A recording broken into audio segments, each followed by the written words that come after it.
эрүүл мэндийн болон маань та бүхэнд ээлжид мэдээлэл хүргэх гэж байна. Студид баярын амжилт ажиллаж байгаа. За түрүүн болоод хэдүүлээ биеийн галбар төрх даавар тэгээ ямар шалтгаанаас үүсээд ямар төрлөөр үүсч болтгоо гэдэг талаар бол ярилцсан тийм ээ. Тэгэхээр тэр төрөл болгон тэр бас жоохон өөр одоо дасгал хөдөлгөөн ч гэдэг юм өөр хоолны төрлүүдээ бид нэ сонгоод явах юм бол илүү үр дүнтэй одоо ирүүлжин гэсэн үг. Тэгэхээр тэр талаар бол одоо энэ хэсэг дээр ярилцъя. Сансан үр дүндээ илүү хурдан гэсэн үг яг зөв тийм. За тэгэхээр хамгийн гол зүйл бол одоо стрессээс үүдэлтэй тархалтын хэлбэрүүд байна шүү дээ. Хэвлийн тархалт. За. Тэгэхээр түрүүний хэсэг дээр бол хэвлийн тархалтын үед ямар үр нөлөө үүсдэг вэ гэхэд булчингийн задралууд явагддаг гэж ярьсан тийм ээ. Мөчтийн одоо булчингийн задралууд явагдаад ирэхэд мөч дээр тонкоо болж байдаг гэсэн. За. Түрүүн тэгээ бас нөгөө кортизол даавар гэдэгтэй холбож бид нар ярьсан шүү дээ. Кортизол дааврын бас нэг сөрөг тал юу вэ гэхээр одоо бидний уургийн нийлэгчлийг зогсоочж ер нь дарангуулад. Уургийн нийлэгчлийг дарангуулад хараа яадаг вэ гэхээр коллаген, фиброн гэх юм гэж бидний нөгөө одоо уян налархаа баг энэ арьсны одоо зөөлөн одоо энэ үүсгэж яадаг уургийг бол нийлэгч нь багасчдаг. Тэгээд ирэхээр бас нөгөө эрт төгшрөх юм процедурууд нүрээр төгшрөх процедурууд явдаг. Тэр бид нар хоол ундаа сонгохдоо ч гэсэн бас энэний эсрэг зүйлүүдээ бас сонгох нь гэсэн үг шүү дээ. Тэгэхээр нөгөө стресс бухимдалтай байгаад их юм бол бид нэр эрт төгшрөх нь байна шүү дээ. Тийм гаргалгаа гарч чинь. Тийм байна. Тэгээд ийм том бидтэй нарийнхан гар хөлтэй ерөнхийдөө. Тийм. Тэгээд дээрэс нь стрессийн зүйл маань өөрөө бас хамгийн хортой бидний нөгөө ясны сэргийлтийг бас идэвхжүүлж өгч байна. За тэгэхээр энэ дээрээс үүсэлтэй тэгвэл стресс маш ихтэй бид нэр амьдралын хэм маяг нь өөрчлөгдсөн стресс бухимдлаас үүсээд хэвлийн тархалтууд үүссэн хүмүүс ямар дасгалууд хийх ёстой юм хэлээд тэгээд гол шалтгаан байх нь шүү дээ. Бид нар шалтгаанаа олоод мэдчих юм бол тэрний эсрэг. За тэгвэл стрессийн үед бол бид нар хамгийн гол зүйл бол өөрийгөө танин мэдэх. Одоо бясалгалын төрлийн дасгал хөдөлгөөн бясалгалыг бол зайлшгүй хийж явах хэрэгтэй гэж үздэг. За тэгэхээр бясалгал гэхээр заавал ч ууландаа очиод бясалгахаас илүү тэгэхээр бясалгалын төрлүүд бол олон төрлүүд байдаг шүү дээ. Энгийн одоо жишээ нь амьсгалын дасгал систем зүйл байж болно. Ерөөсөө хамгийн энгийн зүйлүүд бол амьсгалын дасгалууд байдаг. За тэгээд тэрний дараагаар бол бид нар бас нэг йогийн дасгалууд байна тийм ээ. Йогийн дасгалуудаа бид нар сонгож хийж болох нь байна. За амьсгалын дасгалуудаа хийж болох нь байна. За хөнгөн алхалтын одоо ийм төрлүүд хөнгөн гүүгч гэх юм уу. Нэг бол яг стрессээс үүдэлтэй ийм үед бол ихэнх хугацаанд хит их нөгөө бие махбод ачаал өгсөн дасгал бол хийх шаардлагагүй байдаг. За нөгөө булчинд илүү их ачаал энэ өөрөө давхар нөгөө стрессийг хэмжиж төрж өгнө гэсэн үг. Нөгөө л гинжин уруулаа дахиад эмчих гэдэг нь шүү дээ. Тэгэхээр йогийн төрлийн дасгал, бясалгалын төрлийн дасгал, хөнгөн алхах, ууланд гарах, салхинд гарах гэдэг юм. Нөгөө энэ амьдралаас ингээд байгаа нөгөө энэ стресс, ажил бухимдал юу гэдэг энэ зүйлээс аваад байгаа зүйлээсээ ангид байх энэ оюун санаатай холбоотой зүйлүүдийг хэлж сонгох нь дасгал хөдөлгөөний юм.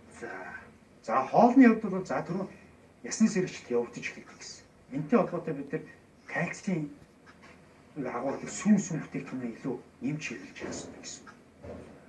За дээрэс нь уургийн нийлэгч багасдаг гэж ярьжсэн тийм ээ. Тэгэхээр уурглаг хүнсүүдээ бид нар илүү бас авч хэрэглэж явах хэрэгтэй гэсэн. Уурглаг гэхэд бид нар бас өмнөх дугаарууд дээр ярьжсэн. Уургийг бол амтны гаралтай, урамлын гаралтай гэдэг. Амтны гаралтайдаа бол бид нар тэрс маань засны одоо авдаг зүйлүүдээ авах нь байна. За дахианы бол цээж махаас бид нар уург авдаг амтнаас гэж ярьжсэн тийм ээ. Хоньны мах, үхрийн махнаас бол уургийн агуулмж бол арай өндөртэй байдаг. За 100 г одоо үхрийн маханд хэд 20 г бид нэр уурга авч идэг гэж ярьжсэн. Өндгөө нэг 6-аас 7 г уургийг бид нар авч идэг. Тэгээ хүн бол энгийн нормонд бол эрэгтэй хүмүүний 90 г өдрийн хоногийн уургийн хэрэглээ, эмэгтэй хүн бол 70 г-ыг авч явах хэрэгтэй гэсэн. Тэгэхээр уургийг бид нар авах гэдэг маань нэг төрлийн тэр булчингийн задрал энэ олон зүйлүүдээс бас нэмэгдээ бүхнэ. Хоёрт нь бол уур дутагдаад ирэхээр л нөгөө олон биохим уралчин явагдаад ирэхээр яадаг вэ гэхээр нөгөө дархлаа тогтолцоо муудаад ирдэг зүйл чинь бас энтэй болоод байдаг. Тэгэхээр нөгөө стрессээс үүдэлтэй юм чинь бас дархлаа мууддаг гэж ярьжсэн. Тэгэхээр энэ зүйлүүдийг хоол хүнсэндээ илүү төрхөө авч хэрэглэх юм гэсэн. За тэгээд мэдээж жимсхний зүйлүүдийг илүү хэрэглэж явах хэрэгтэй. Тэнд дундаа антиоксидант гэдэг агуулмжтай зүйлүүдийг авч хэрэглэх юм бол стрессээс үүдэлтэй энэ зүйлийн юмуд бол илүү одоо эргээр нөлөөлөх гэсэн үг. За нөгөөдхийн хувьд хэлвэл эстрогений гаралтай буюу эмэгтэйчүүдийн одоо холбоотой За. дааврын өөрчлөлттэй холбоотой тархалтууд үүсдэг гэж ярьсан шүү дээ. А энэ даавартай холбоотой тархалтууд бол ер нь ихэвчлэн бол 50-с дээш насныханд үүсчихэд. Тэг энэ нь яагаад гэдэг вэ гэхээр эмэгтэй хүмүүсийн одоо цэвэршилттэй холбоотойгоор дааврын их өөрчлөлтүүд орж идэгтэй холбоотойгоор энэ тархалтын илбэр бол үүсчихэд. Тэгэхээр бол яг эмэгтэйчүүд одоо сайн хүнсний бүтээгдэхүүн гэж ер нь гадуур яригддаг шүү дээ. Тэгээд за жимсхнийг бол түлхүү хэрэглэж байгаа хэрэгтэй.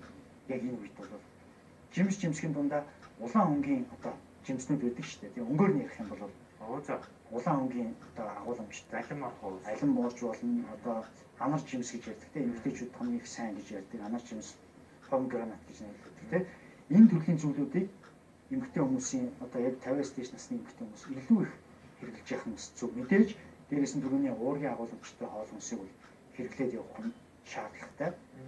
За яг дасгалын үед бол энэ одоо таац юу эсвэл үрж байгаа дасгалын үед бол за шууд ингээд гүүж харихаас илүүгээр бас одоо яг энэ гоё энэ хэсгээр бас ачаал өгсөн дасгалуудыг суултын скват гэж ярьдаг тийм. Энэ дасгалуудыг хөнгөн эрчимтэйгээр өгч чухал байдаг.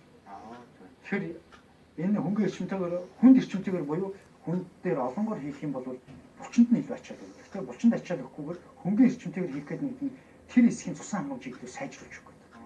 Тэр хэсгийн цусан хангамжийн эргэлтэн сайжруулж ирэхээр дааврын одоо тогтцоо өнгийн үнэлгээчний одоо даавартай холбоотой цусан хангамж тэр сайжирч өгдөг болохоор илүү бас эерэг нөлөө үзүүлнэ гэж бас үздэг юм. Тэгээ хөөрхийн нөгөө бүсгүйч таргалангуудаа шууд хоолны дэглэм гэдэг. Хоолны дэглэм гэхээр чинь юунаас болж таргалж байгаагаас шалтгаалаа. Одоо жишээ нь яг энэ жишээн дээр ивэл хоолны дэглэм байхаар чинь өөр нөлөөтэй болоо явж байгаа юм шүү дээ. Ерөөсөө дэглэм гэдэг үгнээс бас татгалзах хэрэгтэй.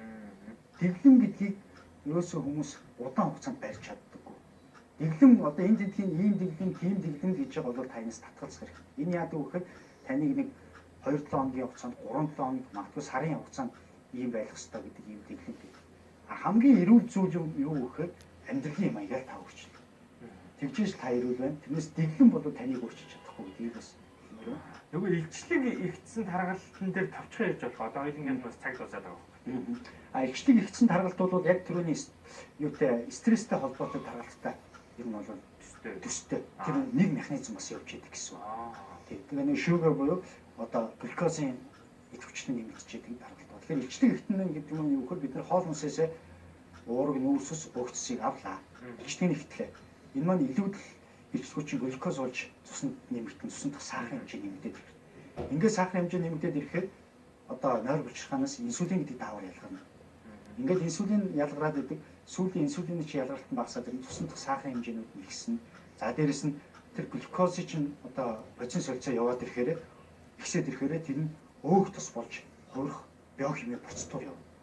Тэгээ хувирахтаа бас яг түрүүний хэвлийн хэсгийн эсвүүдээр одоо өөхөө хоригдлууд үүсчих юм. Ер нь бол механизм нь бол стресстэй холбоотой одоо илчлэгийн илүүдэлтэй холбоотой механизм бол цаагаар бол одоо ойлгож явах гараа ойлгож байна. За За баярлалаа. Үзэгчд маань